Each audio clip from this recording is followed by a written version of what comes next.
a gente está começando. Fica à vontade. Amém. Amém.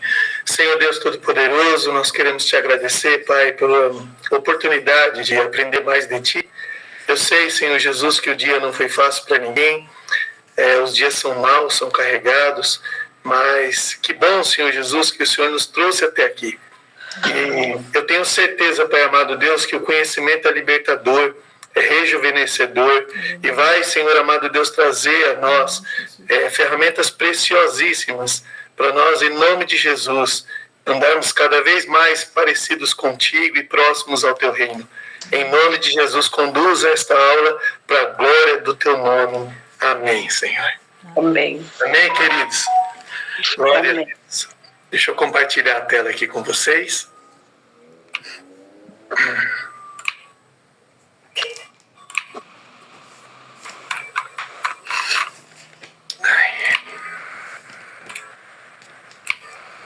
Glória a Deus. Batalha espiritual. Que assunto, hein? Assunto maravilhoso. E pertinente, né, irmãos? Passa ano, sai ano, e a igreja sempre precisa lidar com esse tema tão precioso. Por quê? Porque nada muda. Não muda a estratégia do inimigo, não mudam as ferramentas do cristão e nem a necessidade do cristão. Opa, já tem alguém com a mão levantada aqui. Só para você saber, tá? O corpo de obreiro está presente, tá? É importante só para você saber, eu esqueci de te falar. Não é só a igreja, tem o corpo de obreiro presente. Então, fique à vontade aí para dar essa ênfase. Amém. Tá bom? Perfeito. Isso é importante, porque esse tipo de tema, ele atinge todo mundo, né? Tem uma mãozinha levantada, Cláudio Pires aqui, tá certo? Não, fui eu, sem querer. Esse tipo de tema, ele abrange a todos, irmãos. Desde o menor ao maior, desde o pastor ao irmão que entrou hoje na igreja. Ninguém está livre disso. Ninguém pode dizer, olha, eu não tenho parte nesse assunto. Pelo contrário. Há sim uma força, né, que impede com que os cristãos tenham uma vida plena. E é isso que a gente vai tratar aqui nessa primeira aula, em nome de Jesus. Aqui o tema batalha espiritual, eu tomei o cuidado de colocar aqui essas duas figuras, né? Porque 1 Pedro 5,8 diz que o inimigo é como um leão, né? Que ele fica rugindo, procurando a quem possa tragar, sempre ao nosso derredor. Só que ele é um leão, e eu até coloquei ali, ele é um leão pequenininho, irmãos, porque o leão da tribo de Judá continua sendo o mesmo. Ele continua sendo o nosso leão protetor, ele continua sendo o nosso leão que guarda a nossa vida e que nos livra de todo mal. Amém, queridos? Isso não muda. Aleluia. Eu coloquei aqui também, irmãos, logo para a gente começar aqui, 3 verdades iniciais. Eu quero muito que vocês já sabem disso, mas é sempre bom reforçar para nós, né? A primeira verdade inicial aqui, fundamental, é que a vida cristã não é um parque de diversões. Isso precisa ficar claro, irmãos. Muitas vezes a gente pensa que a vida cristã é um oba-oba. Eu sei que existe muita ideia equivocada a respeito da vida cristã, né, que tenta pintar essa vida como se fosse algo leve, mas a gente sabe que não é bem assim. A vida cristã não é um parque de diversões. Inclusive, nesse mesmo versículo que eu citei, ele começa dizendo para nós que nós estejamos alertas e vigilantes. Por quê? Alertas e vigilantes. Porque também Pedro está replicando as palavras de Jesus lá no Getsemane. Eu quero que vocês vigiem, foi o que Jesus disse. Vigiem. Eu quero que vocês estejam atentos. Eu sei que o corpo é fraco. Eu sei que o espírito está pronto, eu sei. Mas eu quero que vocês vigiem. Não deixem de vigiar. Deixa eu tirar do grupo. Tem um áudio aqui. Deixa eu ver de quem é. Tem um áudiozinho aqui. Deixa eu ver Eu acho que é aqui. da pastora Sheila. Eu acho que é. Tem um videozinho aí, pastora. Aí. Tinha um áudio aqui interferindo, mas já foi.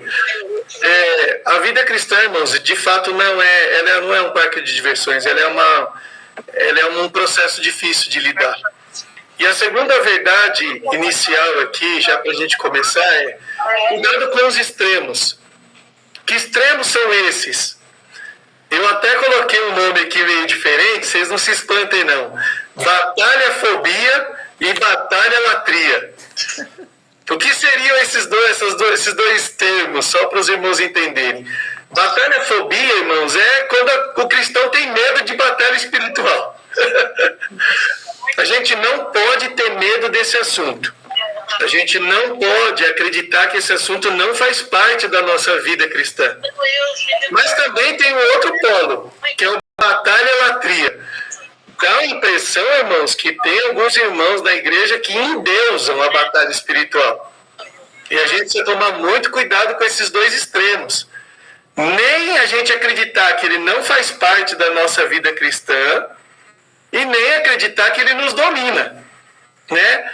Porque, assim, sendo bem prático na minha fala, a gente tem que tomar cuidado para não ser daqueles crentes que não enxergam o diabo em nada e também não pode ser daqueles crentes que enxergam o diabo em tudo. A gente tem que tomar muito cuidado com esses dois extremos, irmãos. Isso é muito perigoso e acaba fazendo com que a gente ou baixe muito a guarda ou acaba ficando com a guarda alta desnecessariamente, sendo que precisava colocar a ênfase da vida cristã em outra área. Amém?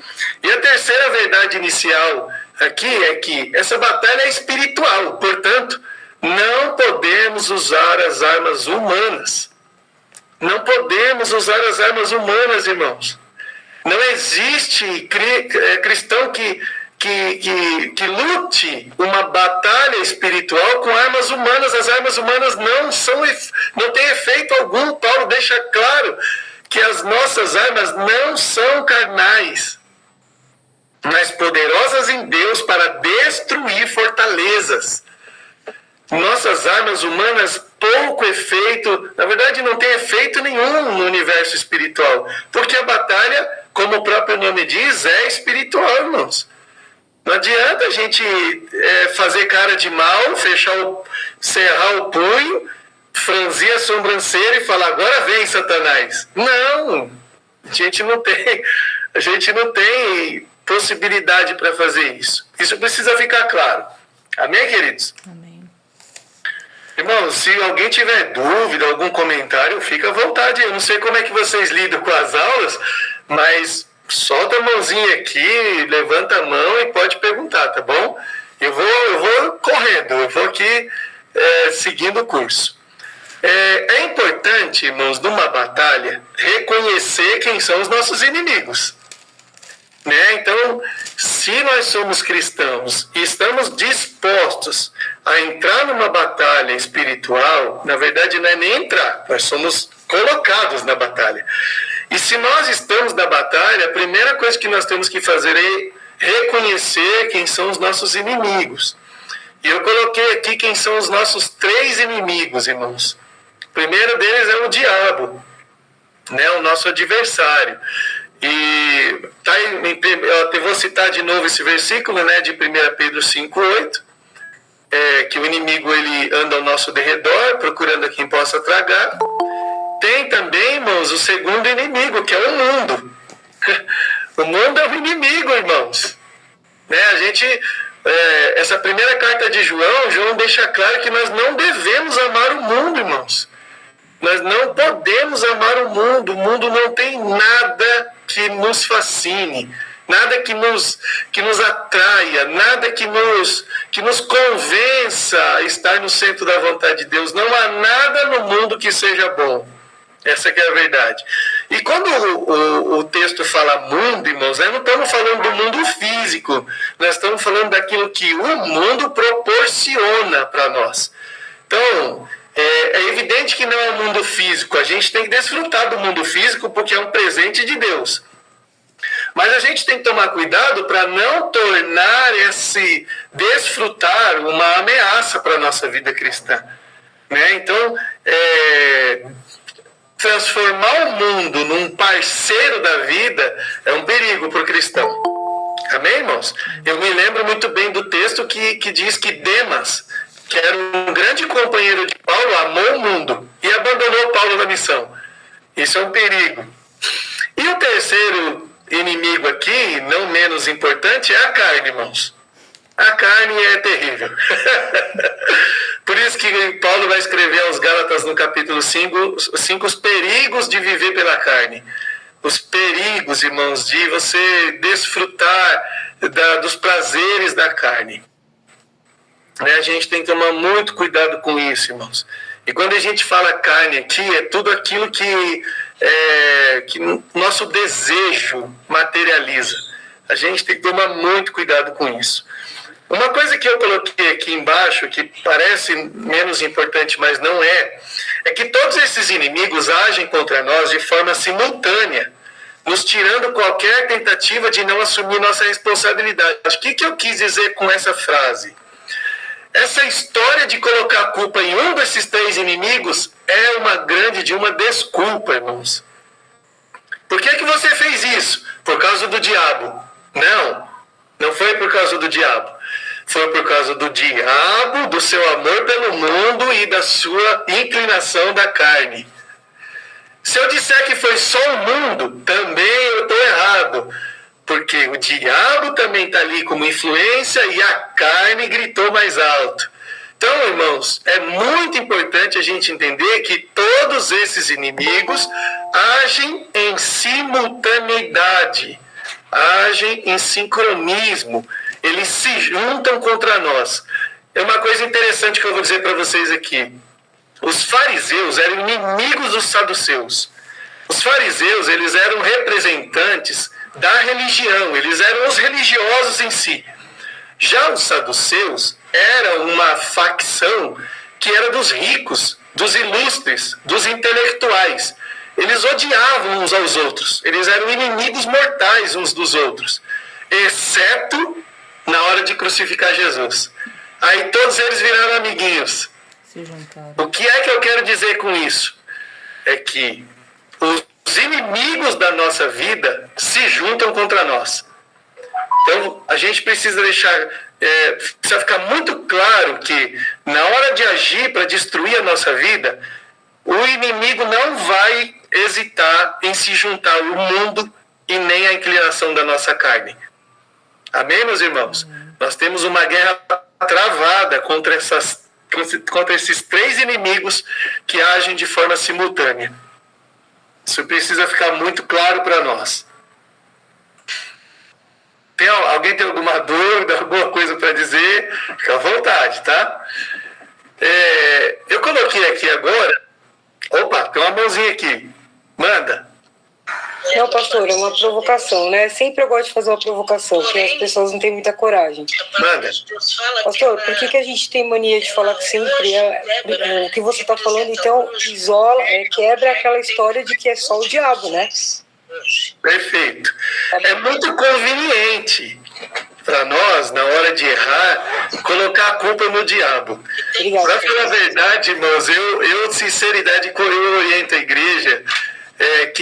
eu vejo tanta gente colocar a culpa no diabo que qualquer hora o diabo vai se manifestar, mas não para oprimir ninguém. O diabo vai levantar a mão, vai falar, eu sou mau, eu faço muita coisa, mas isso aí não tem nada a ver comigo não, viu? Isso aí, eu não tenho nada a ver com essa história aí. Você consegue imaginar, daqui a pouco até o diabo vai estar se justificando, porque o crente... Ele aceita, ele age conforme a inclinação da carne e muitas vezes ele põe a culpa no diabo. Então, assim, não que a culpa não seja do diabo também, irmãos. Ele está em todas, mas é uma somatória, é uma junção do diabo, o mundo e a inclinação da carne. Esses três inimigos agem de forma simultânea. Eu posso dizer que ele usa o material que dão para ele. Ele usa a munição que nós mesmos damos para eles. Tanto o mundo quanto o diabo. Então a gente precisa tomar muito cuidado com isso, para não isolar os inimigos. Os inimigos agem de forma simultânea. Eu coloquei... Oi, pois não, pode falar. O Leroy entrou aí, ó. Ô, Leroyzinho, ele ali. Beijo, lindão. Eu coloquei aqui, mas aqui eu fiz uma provocação. A pastora Sheila falou que gosta de provocação, eu também sou chegado. Eu coloquei uma provocaçãozinha aqui, ó, para nós. Verbos poderosos na batalha. Aí talvez alguém vai pensar, meu Deus, o pastor vai me trazer um versículo que me dá uma espada na mão, um escudo, uma coisa bem poderosa aqui agora. Não, irmão, são dois verbos que são poderosíssimos na batalha espiritual. E eu quero que você prometa que você nunca mais vai esquecer desses dois verbos. O primeiro dele é o fugir. Irmãos, foge. É um conselho pastoral aqui para vocês. Fogem. 1 Tessalonicenses 5:22, Paulo vai deixar muito claro aos Tessalonicenses: fugir da aparência do mal. Foge. Irmãos, o primeiro conselho que eu dou para os irmãos é fugir. Ah, se Eva tivesse aceitado esse conselho. Eu vou dizer uma coisa para vocês, irmãos. Tem hora que a gente tenta enfrentar. Fugir e resistir são verbos de defesa. Agora tem verbos que são de perigo, verbos de armadilhas. Um deles é o enfrentar. Se fugir é um conselho de Deus para a gente não ceder não ser derrotado na batalha espiritual. Enfrentar, irmãos, é o oposto disso. Sabe o que é enfrentar, irmãos? É parar na frente da árvore. E o conselho que eu dou para os irmãos é: não parem na frente da árvore. Quantas vezes Eva passou na frente da árvore? Inúmeras, centenas. Mas o dia que ela parou, ela foi seduzida. Então, o meu conselho para vocês, nessa batalha espiritual que a gente trava todos os dias, é: não parem de frente da árvore. Foge. Agora, tem situações que eu admito. A gente não tem como fugir. A gente é colocado, às vezes, em determinados locais e situações que não cabe a fuga. A gente precisa enfrentar. E aí, como que a gente enfrenta a situação nessa hora? Resistindo. Então, o primeiro conselho de Deus para vocês é: foge. Se você não tem como fugir, resista. Tiago 4,7 deixa claro: resistir ao mal e ele fugirá de vós. Vamos lá, eu vou repetir porque eu acho muito importante você guardar esses conselhos de Deus. Os verbos poderosos na batalha espiritual. O primeiro deles é fugir. Se não tem como fugir, resista. Resista ao mal, irmãos.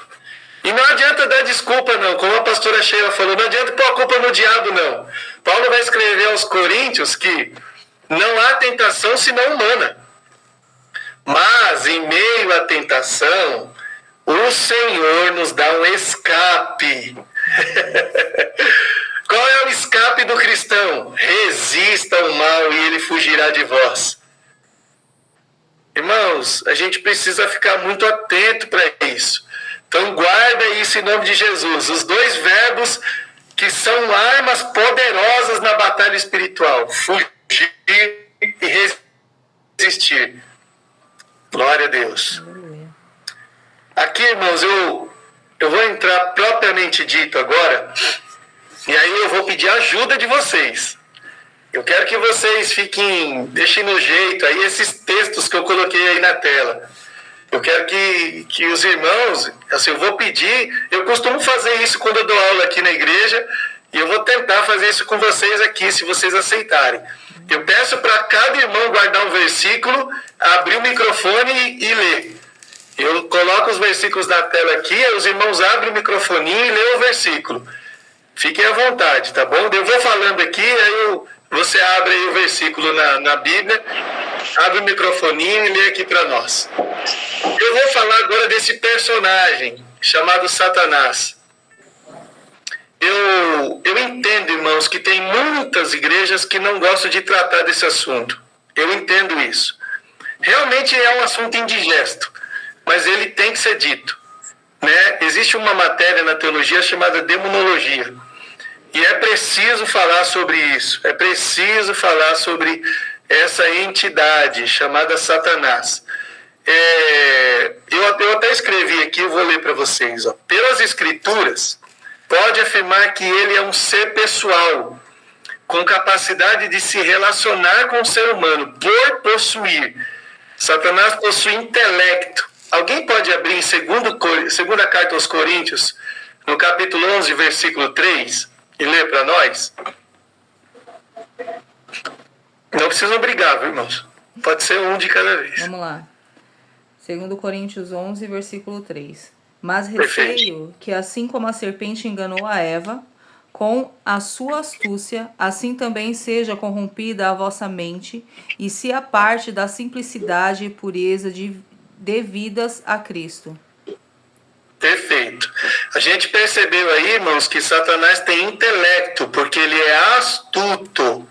Alguém astuto é alguém que possui intelecto. Ele também possui emoções. Apocalipse 12, versículo 17, quem puder ler.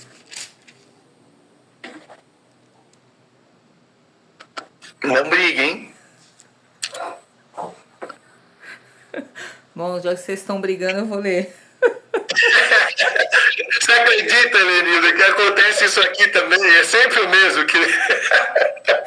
Ai, a letra da pequena Apocalipse 12, 17, né, pastor? Isso. Tá.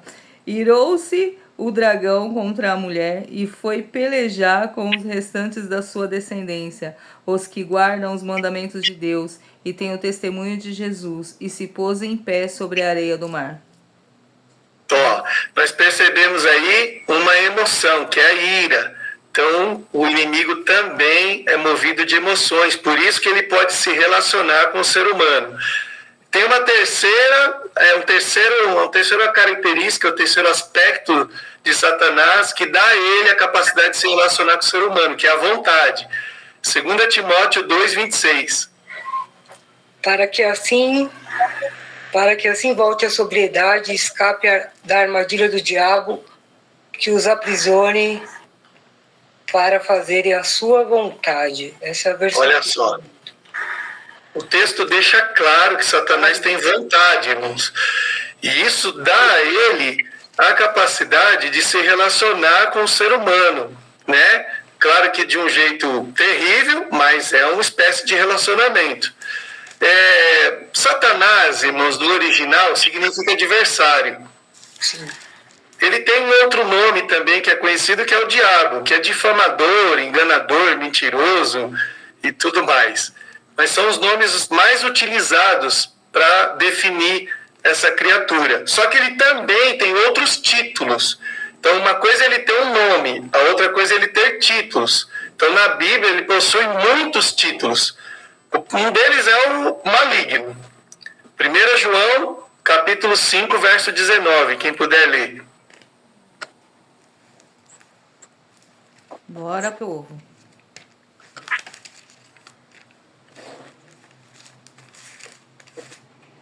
Primeira carta de João, capítulo 5, verso 19. Vou ler. Oba. Por favor, querido. Aqui. Sabemos que somos de Deus e que todo mundo está no maligno. Perfeito. Olha aí, ele ganhou um título aí, né, irmãos? Então, a gente já percebe, por esse texto de João, que o maligno é oposição a Deus, certo? Então, ele é um título pesado de oposição a Deus. Ele também ganha o título de tentador. Está em 1 Tessalonicenses 3,5, quem puder ler.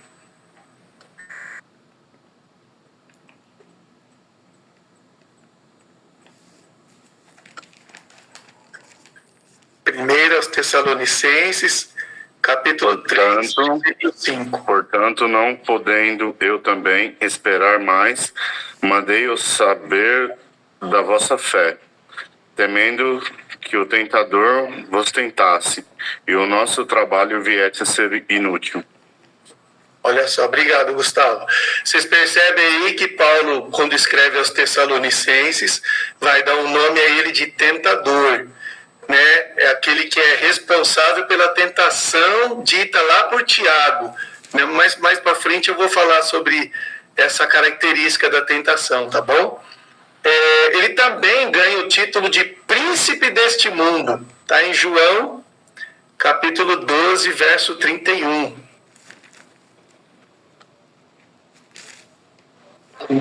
João 12, 31. Agora é o juízo deste mundo. Agora será expulso o príncipe deste mundo. Perfeito. Aqui, irmãos, você percebe, lembra que eu falei que quando a gente é atacado pelo inimigo nessa batalha espiritual, nós somos atacados de forma simultânea?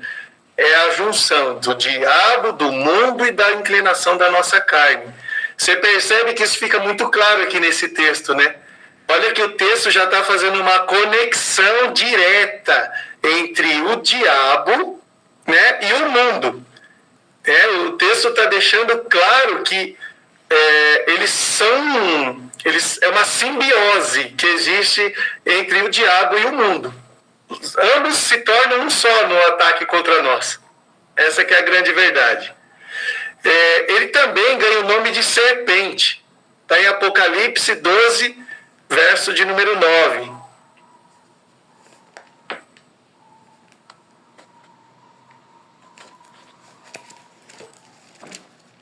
A Suzana leu agora. Quem puder ler, Apocalipse 12, 9.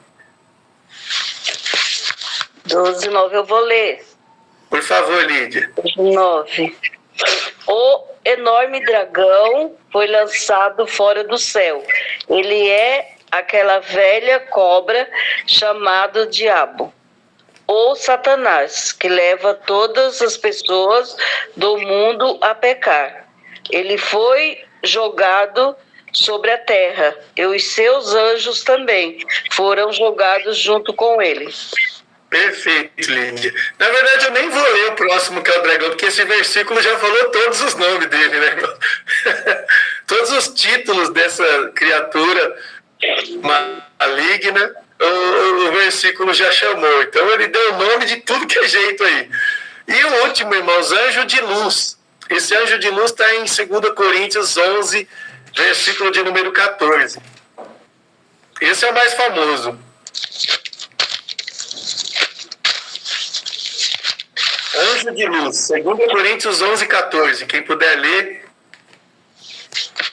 11, 14. Vou levar. Passa. Paz, querido. 11, 14? 11, 14.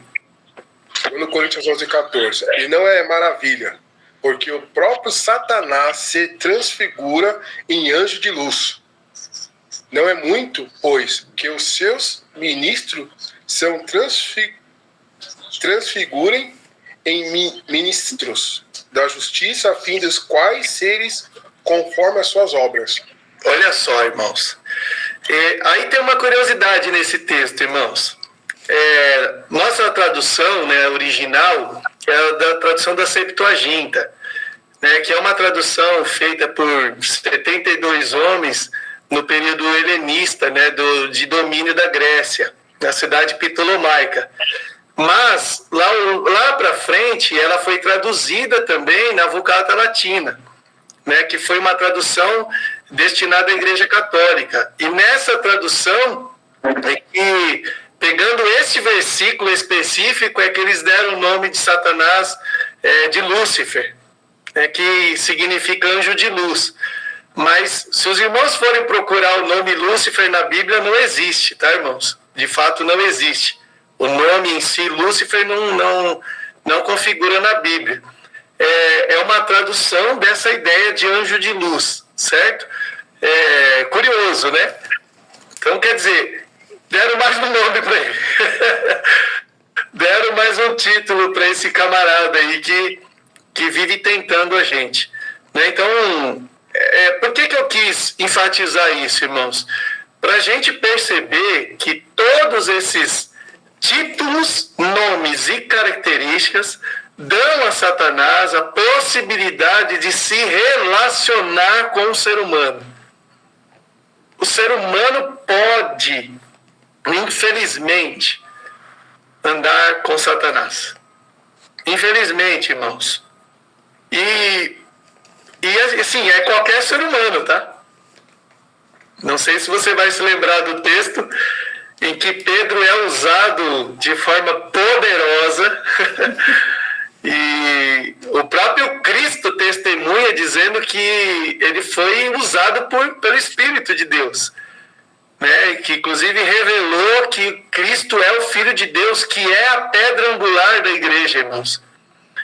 A igreja, inclusive, durante muito tempo, essa é uma curiosidade, ficou discutindo aquele texto de que o Jesus falou que era Petra, e que o Pedro era o Petrus, e que Petro significa pedrinha, e Petra significa pedra grande, e que a igreja não era de Pedro, era de Jesus. E a igreja perdeu um tempo danado com essa discussão, quando na verdade a pedra angular não é nem Petros nem Petra. A pedra angular significa Jesus é o Filho de Deus. Eu tô entrando no extensor, não tá? Essa é a pedra angular da igreja, irmãos.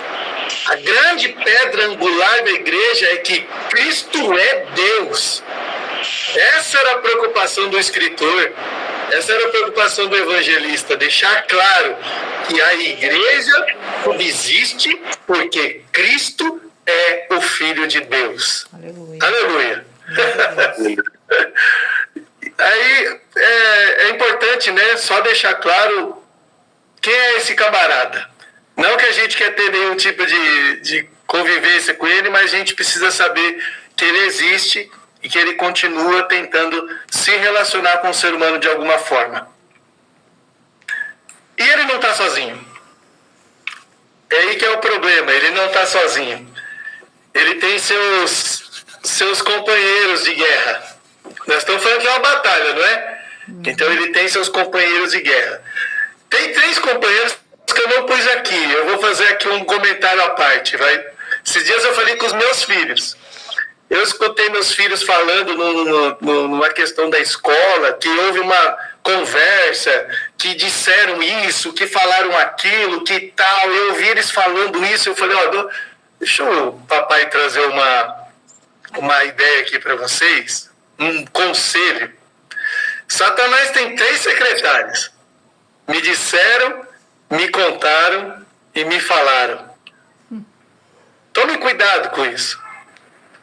Tome muito cuidado com isso. Eu já vi ministérios acabarem por causa de me disseram, me contaram e me falaram. Eu já vi casamentos acabarem por causa desses secretários de Satanás. Eu já vi, irmãos, empresas se dissolverem a sua sociedade por causa desses 3 secretários de Satanás. Então, cristãos, em nome de Jesus, vigiem.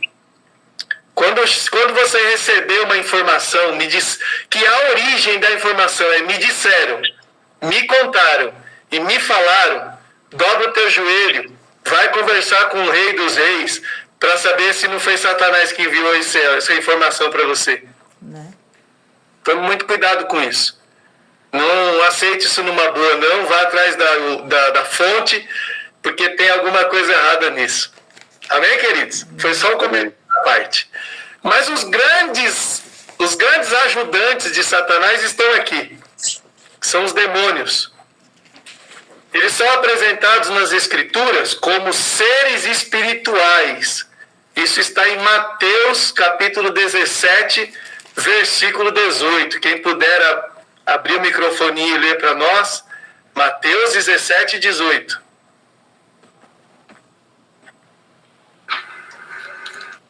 E repreendeu Jesus o demônio, que saiu dele, e desde aquela hora o menino sarou. Olha só, se saiu dele, significa que não era um ser físico. Amém, irmãos? Amém. Não era um ser físico, era um ser espiritual. que tomou aquele garoto, infelizmente, e acabou fazendo da vida dele uma vida difícil. Mas até Jesus chegar. Quando Jesus chega, acaba a festa dos demônios. Aonde Jesus chega, acaba a festa dos demônios. Os demônios agem na escuridão. E para acabar com a escuridão é só acender a luz. Assim é Cristo. Cristo é o interruptor da escuridão. Acendeu, acabou a guerra, acabou a batalha, acabou o medo, acabou o pânico, acabou tudo. É assim que funciona. Eles também conhecem Jesus. É interessante, né? Os demônios são seres espirituais que conhecem Jesus. Marcos 1, 24. Quem puder ler.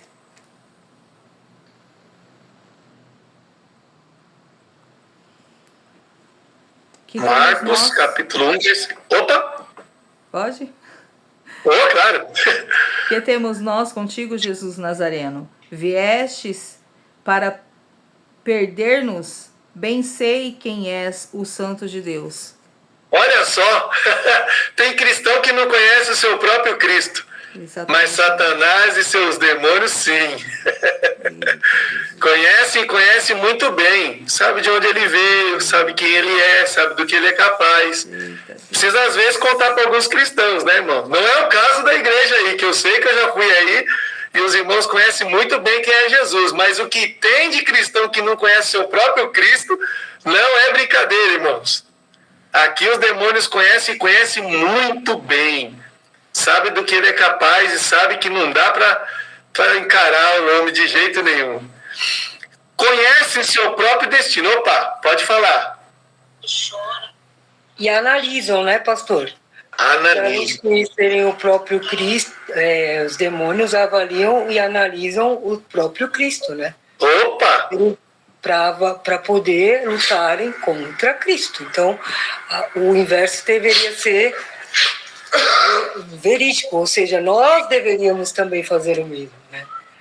Estudar sobre demônios, estudar sobre batalha espiritual para poder lutarmos contra. Por isso que nós estamos estudando. Você falou uma coisa que está de encontro com aquilo que eu disse lá no começo, que é o perigo, né, dos irmãos terem fobia da batalha espiritual e também dos irmãos terem a latria pela batalha espiritual, né? Que eu vejo, eu estou falando porque a gente acaba, ao longo da vida, aí, vendo algumas situações. Tem cristão que conhece mais os demônios do que Jesus. É um perigo. Ele sabe exatamente como o demônio age, onde ele vai, onde ele ataca, como ele faz, o que ele costuma trazer como consequência, mas não faz ideia o que Cristo é capaz. Isso é um perigo. Isso é muito perigoso, irmãos. Muito mesmo. Então a gente tem que tomar cuidado com isso. Os demônios também conhecem o seu próprio destino. Está em Mateus 8, 29. Quem puder ler.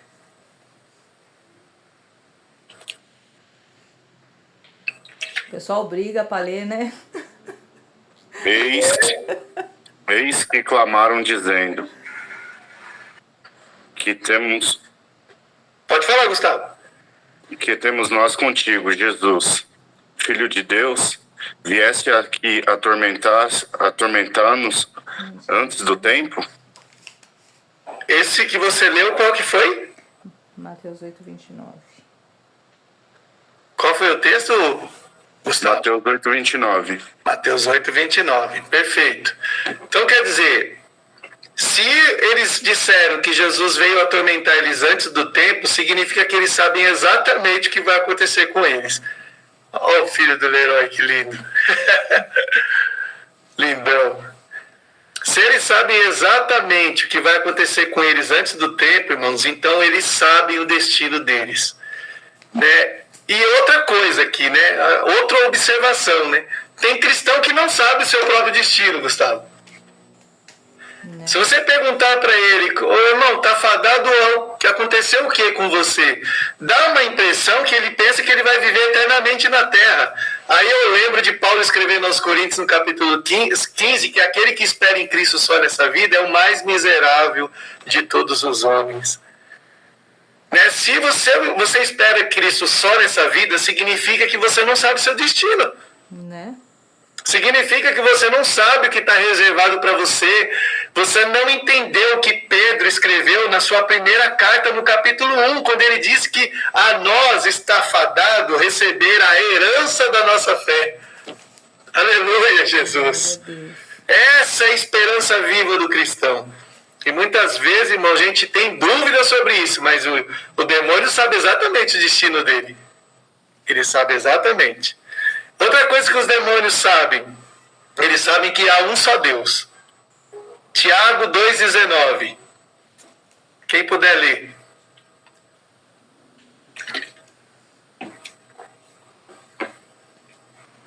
Crês tu que Deus é um só? Fazes bem. Até os demônios creem e tremem. Olha só. Você crê que há um só Deus? Opa, isso não é mérito nenhum. Parabéns. Porque o diabo e os demônios também creem assim. Os demônios sabem que há um só Deus. Você vê, irmãos, eu não sei, eu fico pensando em alguém que não é cristão lendo um texto desse. Né? Tem tanta filosofia esquisita. Eu fico imaginando um panteísta lendo um texto desse. O panteísmo acredita que tudo é Deus. Nossa. Tudo é Deus. O universo é Deus, a natureza é Deus, tudo é Deus. Aí ele lê um texto como esse. E aí ele percebe que os demônios sabem que só existe um Deus.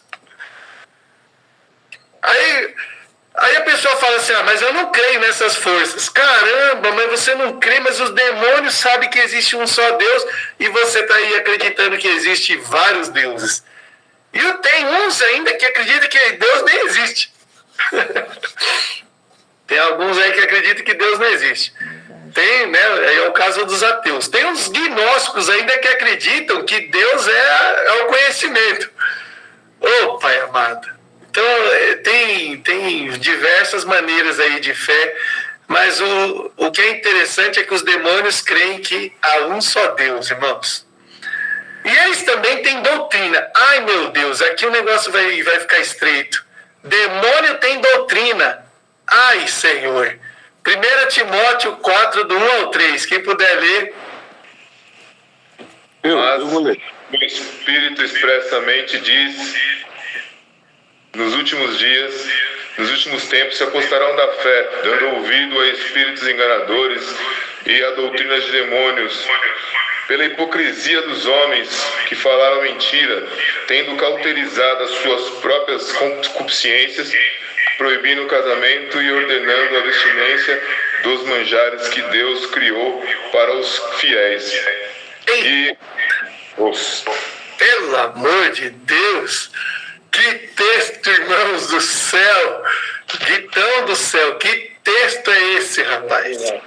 Irmãos, o que o texto está deixando muito claro é que proibição de casamento, impedimento de manjares que Deus criou. Não estou falando de manjares humanos aqui não, irmãos. O texto é enfático. Manjares que Deus criou. Irmãos, quem impede esse tipo de coisa está se apoiando em doutrina, mas doutrina de demônios. Meu Jesus! Vai longe esse pensamento aqui, irmãos. Essa história de não toques, não reles, não manuseis. Essa história de inverter a ordem, porque, meus irmãos, só para ficar claro, o maior combate do Novo Testamento foi... É loucura falar o que eu vou dizer aqui, mas é certo isso. O maior combate do Novo Testamento foi a ideia de que os judeus queriam que todo mundo que se convertesse passasse primeiro pelo judaísmo para depois ir para Cristo. Olha que maluquice, irmãos. O que eles mais queriam, se a gente for resumir todos os combates das cartas, as 13 cartas de Paulo, as cartas universais, Atos dos Apóstolos, a gente vai perceber que o maior combate dos irmãos era Os judeus queriam que todo mundo passasse pelo judaísmo para depois ir para Cristo. Eles até aceitavam que alguém pudesse se converter. Eles não se opuseram ali logo de cara. Mas eles diziam, você pode até se converter, mas a sua conversão tem que ser do judaísmo para Cristo. Olha que loucura, irmãos! E aí eles ficavam exigindo que o novo convertido se circuncidasse, aderisse às práticas judaicas.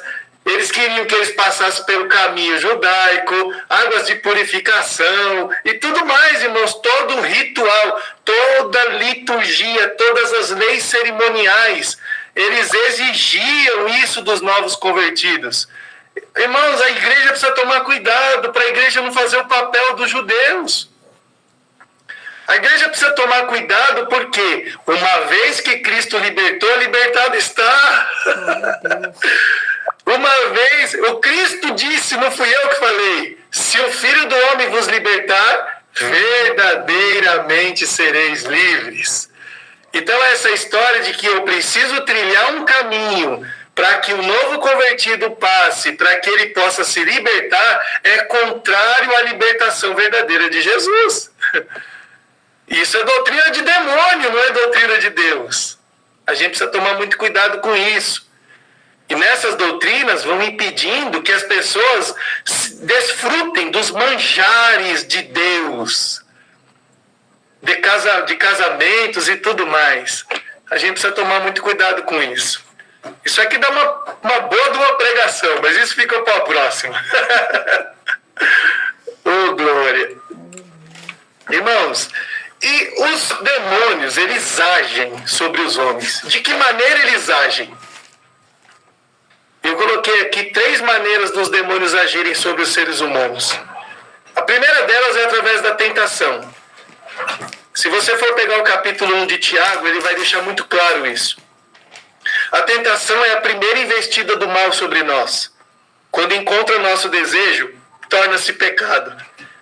Você vai ver isso lá em Tiago 1, a partir do versículo 10. Então você vai, quando você lê, eu não quis colocar o texto aqui porque ele é mais longo, mas quando você pega a primeira carta de Tiago, você vê ele abordando isso, que a tentação, quando encontra a concupiscência, que é o nosso desejo, ele gera o pecado. Então, o pecado é um filhote que é gerado através da tentação do inimigo, através dos seus demônios, com o nosso desejo. Quando a tentação encontra o nosso desejo, irmãos, ela se torna pecado. E a gente precisa tomar muito cuidado com isso.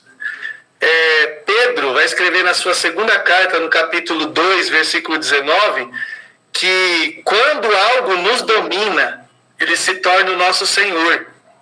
A gente precisa tomar muito cuidado com isso. E a tentação, irmãos, ela não está sozinha. A próxima etapa aqui da ação dos demônios sobre os homens é a opressão. A opressão é quando o demônio influencia de fora para dentro, mediante pensamentos e sentimentos.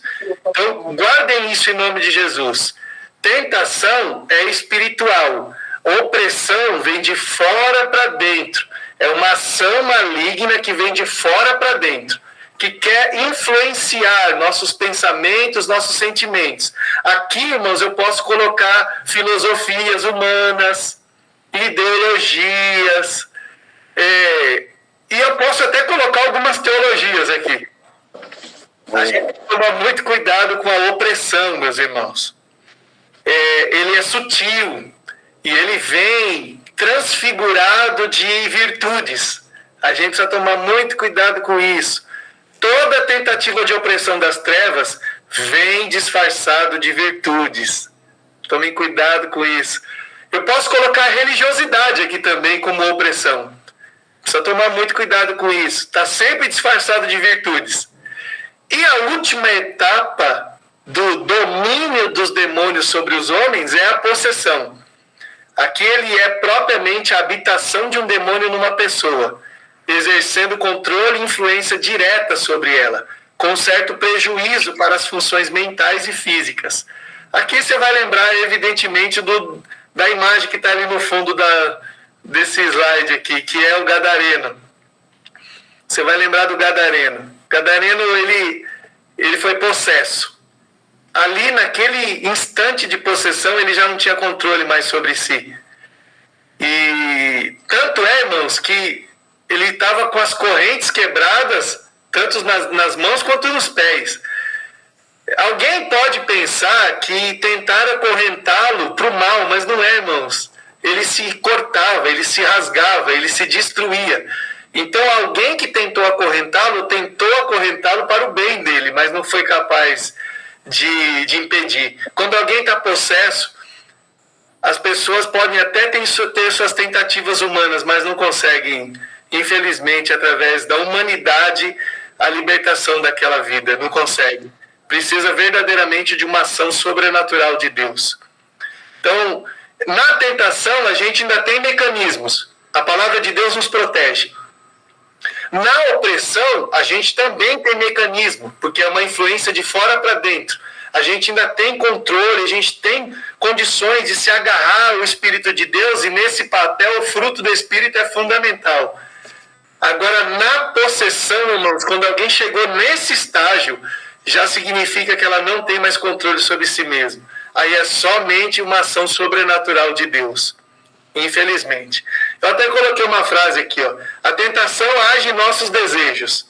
A opressão pode influenciar nossos pensamentos e sentimentos. Não sendo interrompido, a possessão pode dominar nossas ações por completo. Então, eu vejo muitas vezes pessoas possessas na rua. Às vezes falando com várias vozes ao mesmo tempo. E eu quero que os irmãos despertem um sentimento de amor, irmãos, por essas vidas. Por que eu peço isso? Porque ninguém chega àquele ponto da noite para o dia. Ninguém chega àquele ponto por causa de um erro cometido. Ali é um processo. Um processo que começou na tentação, fascinou a mente deles, se transformou numa opressão, começou a deixar eles sem saída, e até chegar ao ponto de possuir, que é a possessão. Aí eles não têm mais controle sobre si. Amem essas pessoas, irmãos. E peça a Deus para que você tenha condições de ser um portador do sobrenatural do Senhor sobre a vida delas. É muito importante isso. Que elas já estão numa condição que elas não têm mais condições de pensar ou de refletir. Não adianta dar lição de moral, pronto. Não adianta dar lição de moral que não cabe mais. Elas não estão mais escutando. Os sentimentos e as emoções já estão dominados. Ali é só ação sobrenatural mesmo. Amém, queridos? Deixa eu ir para o próximo aqui. Aleluia. Irmãos, a gente está no final, né? Eu quero ilustrar tudo que a gente falou até aqui através da história de Jó. Eu acho uma história fascinante e ela ilustra, pelo menos uma ilustração que está no Antigo Testamento, que pode nos ajudar a entender melhor tudo que a gente falou aqui. Vamos lá. A história de Jó. Os irmãos conhecem bem, eu não vou entrar na história em si, senão a gente não termina. Mas eu queria enfatizar alguns pontos importantes da história de Jó no campo da batalha espiritual. A primeira coisa que a gente precisa entender na história de Jó, irmãos, como ilustração nesse universo que nós estamos falando aqui, mas foi uma história real de Jó, viu, irmãos? Está classificado como livros poéticos, né? Mas foi uma história. Não é uma luta do bem contra o mal. Batalha espiritual não é uma luta do bem contra o mal, irmãos. A gente precisa deixar claro isso. Por quê? O mal não está em pé de igualdade com o bem. Não existe uma força do bem contra a força do mal, irmãos. O que existe é o mal como um rebelde tentando influenciar quem é do bem. Existe o mal tentando fazer o estrago, mas não se opondo. Ele não se opõe em pé de igualdade. Isso fica claro no livro de Jó, quando Deus permite. O próprio Satanás fala, se Deus você tocar na vida de Jó, Vamos ver se ele vai continuar te adorando. Não é o Satanás que fala assim, ó, eu vou tocar na vida dele. Não, Satanás não tem condições de fazer isso. Satanás não se opõe a Deus porque ele é um derrotado, irmãos. E como que um derrotado pode lutar em pé de igualdade? Explica para mim. É impossível. Né? A derrota dele já foi decretada. Então o que ele tenta fazer é ludibriar, enganar. Por isso que os nomes dele é tentador, enganador. Ele faz de tudo para poder atrair. Né? Por isso que ele depende da inclinação da carne e das ações do mundo. Ele não pode agir sozinho. Porque ele não tem força para encarar a Deus. Irmãos, Paulo vai escrever aos Efésios que a potestade e o principado estão debaixo da autoridade de Deus. Debaixo. Se está debaixo, essa ideia, irmãos, de bem contra o mal, isso foi uma ideia implantada pelo zoroastrismo. Essa religião persa, quando o Império Persa dominou Israel, essa religião se difundiu entre os irmãos israelitas e ela acabou se misturando com o povo de Deus. E aí acabou virando uma tradição e o povo de Deus foi levando essa história lá para frente. Depois surgiu o maniqueísmo também com essa ideia do bem contra o mal. E aí alguns cristãos acreditam que existe uma batalha do bem contra o mal. Não, não existe. O que existe é um Deus soberano sentado em seu trono e Satanás tentando fazer um estrago onde ele passa. É isso que existe. Deus não está em pé de igualdade com Satanás, irmãos. Em nome de Jesus. Fica claro isso no livro de Jó. Outra coisa que fica claro é que qual é a estratégia do mal. Aqui fica muito claro o que a gente falou lá no início. Diabo, mundo e a carne. Você pode ver no versículo 5 do primeiro capítulo, quem puder ler Jó 1,5 para nós. Jó 1,5. Eu vou ler, pastor. Por favor. 1,5. Quando terminava uma rodada de banquetes, Jó se levantava de madrugada e oferecia sacrifícios em favor de cada um dos seus filhos para purificá-los. Jó sempre fazia isso porque pensava que um dos filhos poderia ter pecado, ofendendo a Deus em pensamento. Olha só, você percebe que a estratégia do inimigo não mudou, principalmente dos jovens, viu? O inimigo continua fascinando os jovens com a junção ação maligna, mundo e carne. Não mudou a estratégia dele. Ele continua com a sua petulância. A estratégia dele continua até hoje, irmãos. Ele não mudou. Outra coisa que fica muito clara aqui nessa história de Jó é que o objetivo de Satanás é destruir a relação do homem com seu Deus. Satanás não está preocupado aqui em dizer que Deus está errado. Vocês repararam? Se você ler o livro de Jó, você vai perceber que Satanás não está preocupado em dizer que Deus está errado. Satanás está preocupado em atrapalhar, interromper a relação do homem com seu Criador. O que ele quer aqui mesmo, irmãos, é dizer que o seguinte: é impossível alguém te amar por vontade própria, Deus. Se você não comprar a adoração dessas pessoas, ninguém vai te amar por amor, por vontade própria. Isso aqui não existe. Eu quero provar que essa história de ato voluntário de amor a Deus por ato voluntário, isso não existe. Ele tentou isso o tempo todo, irmãos. A outra coisa que fica clara aqui na história de Jó é que a batalha espiritual de Jó era provar que nada do que Satanás fizesse tiraria dele o amor por Deus. Nada. A grande batalha de Jó não foi com a sua carne, não foi com as suas perdas, não foi com a sua família destruída. Não, a grande batalha de Jó foi provar para Satanás, para si, para os amigos, para todo mundo, que ele amava Deus sobre todas as coisas. Aleluia. Eu não sei, às vezes a gente acha que a batalha espiritual ela é no campo da nossa destruição, e não é da nossa destruição, é pelo contrário. A batalha espiritual quer tirar de nós a afirmação de que nós amamos a Deus sobre todas as coisas. A batalha aqui, irmãos, está dentro do campo do mandamento, não está dentro do campo do comportamento. Guarda essa informação, nunca mais esquece. Batalha espiritual acontece no campo dos mandamentos e não no campo dos comportamentos. Vamos para a próxima. Satanás queria mesmo era provar que Deus comprou o amor de Jó. Irmãos, eu vou falar uma coisa para vocês aqui. É uma coisa curiosa. Quando a estratégia de Satanás foi dizer para Deus que Jó era rico. Por isso que Jó adorava Deus.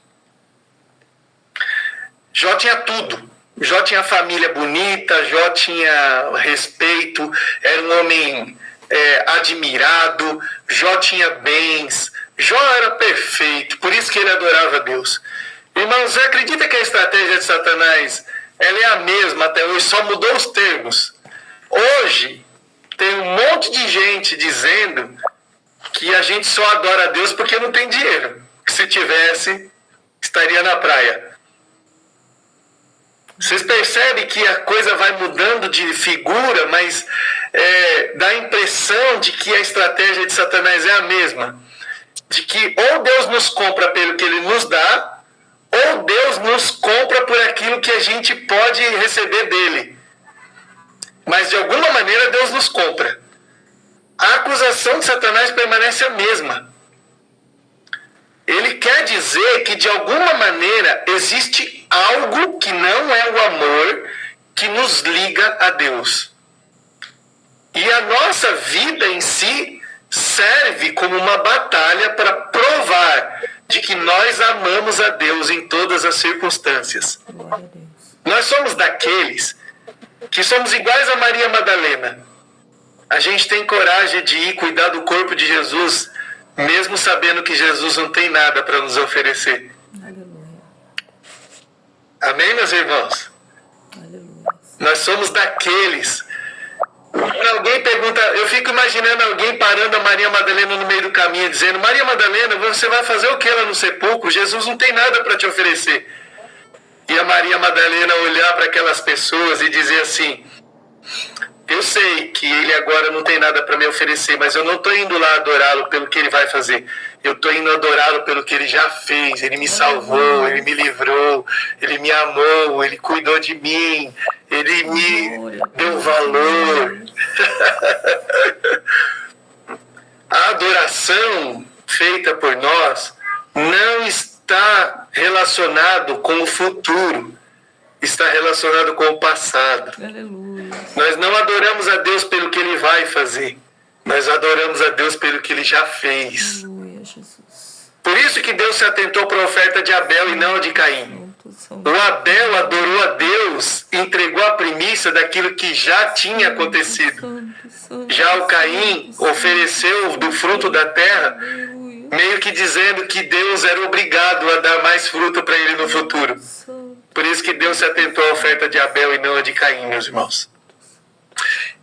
E no final, a única coisa que Satanás conseguiu nessa conversa toda, e agora eu quero que você fique preparado para dar glória a Deus aí na sua cadeira. Eu creio que Deus se manifesta através das ondas da internet, irmãos. Eu creio verdadeiramente nisso. No final, a única coisa que Satanás conseguiu provar, sabe o que foi? Eu vou mostrar para vocês aqui, ó. Aleluia. A única coisa que Satanás conseguiu provar com a história de Jó foi o seguinte: se Jó foi capaz de manter seu amor por Deus, mesmo conhecendo só de ouvir falar, imagina depois que ele viu Deus. Oh, glória a Deus. Aleluia. Eu sinto a presença de Deus aqui, irmãos. Se Jó foi capaz de resistir, de amar a Deus, perdendo 10 filhos, perdendo todos os seus bens, perdendo seu status, perdendo sua saúde, perdendo sua mulher naquele instante, né? A mulher estava com a ideia furada, tendo seus amigos acusando ele, e Jó resistiu, não blasfemou, amou a Deus até o final, só de ouvir falar. Imagina o que Jó se transformou depois que ele viu a Deus. Eita, Jesus! Satanás arrumou foi um problema com a batalha que ele conseguiu.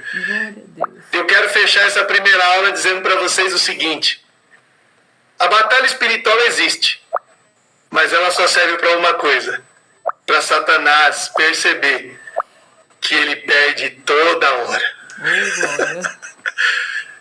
Que nós sempre saímos mais fortalecidos das batalhas que nós entramos. Nós sempre vamos sair mais do que vencedores de toda batalha que ele colocar a gente. Se Satanás criar uma armadilha contra nós, a Bíblia deixa claro que toda arma forjada contra nós não prosperará. Em todas nós sairemos mais do que vencedores. Ele tentou destruir a vida de Jó. O que ele conseguiu foi um Jó mais forte ainda. Ah, Deus, aleluia, Jesus. O Jó estava tão forte, tão cheio de si, tão cheio da glória, que ele orou pelos seus amigos e Deus foi lá e cuidou dos seus amigos. Oh, aleluia, eu creio nisso, em nome de Jesus. Você crê nisso, irmãos? Então recebe isso em nome do Senhor. Pastoras. Glórias a Deus. Santo é o nome do Senhor. Jesus, que aula. Meu Deus, que presença. Senhor. Aleluia, Jesus. Deus seja louvado. Pastor, obrigada. Obrigada por compartilhar conosco. Espero o Senhor terça-feira que vem, em nome de Jesus. Eu estou extasiada, estarrecida. Por mim, eu ficava aqui a noite inteira. Nossa, que presença. Deus é maravilhoso. Eu vou pedir pro Leroy orar para a gente encerrar a aula. Senhora, Leroy, em nome de Jesus. Aleluia, Jesus. Deus de amor, Pai Santo. Aleluia, Senhor. Eu quero te agradecer pelo momento em que passamos em Tua presença, com mente e corações totalmente quebrantados, clamando ao Teu Santo Espírito e recebendo graça sobre graça, mais e mais o Teu amor, da revelação da Tua palavra, da Tua luz. Te agradecemos, ó Pai, por tanta verdade que tem o poder de nos libertar, de quebrar correntes, de nos fortalecer, de nos colocar de pé, de enxugar dos nossos olhos toda lágrima e colocar um cântico de vitória em nossos lábios. Deus, Tu és bendito e santo. Obrigado pela vida do pastor Isaac e pela vida de cada irmão que, assim como eu, pôde participar desse banquete. Te agradecemos por este alimento, Pai, que nos sustentará por toda a caminhada cristã, verdades eternas que permanecerão em nossos corações. Obrigado, Deus vivo, em nome de Jesus o Cristo. Eu te agradeço. Obrigado. Amém, Senhor. Amém, Senhor. Amém. Glória a Deus. Pastora Sheila quer falar alguma coisa? Não, nem falo nada. Só agradeço o Isaac. Aleluia. Glória a Deus. Obrigado, irmão. A honra de vocês. Até a próxima. Até a próxima, pastor. Deus abençoe. Estou ansioso para a próxima. Pode falar, Leroy, pode falar. Eu quero deixar uma reclamação na ouvidoria, porque um monte de vezes eu tentei ler o versículo e eu não pude, porque os irmãos são muito rápidos, e eu só li um versículo. Era isso que eu queria deixar registrado, entendeu? Não, aí a gente precisa conversar com a sua didática para ser um pouco mais rápido. A gente, aí é uma coisa... problema mais pessoal. O pessoal já está treinado, né? Eles estão ágeis, né? Você vê? Glória a Deus. Deus abençoe, Amém, querido. gente, Deus abençoe. Isaac, a gente tira foto no final, entendeu? Ah, tô preparado aí, aqui. Por favor, libera sua tela aí, ó, pra gente poder tirar foto. Parar de compartilhar. Isso, obrigado, Isaac. Cara, obrigado mesmo, viu? Eu que agradeço. Deixa eu tirar aqui. Eu vou tentar, né?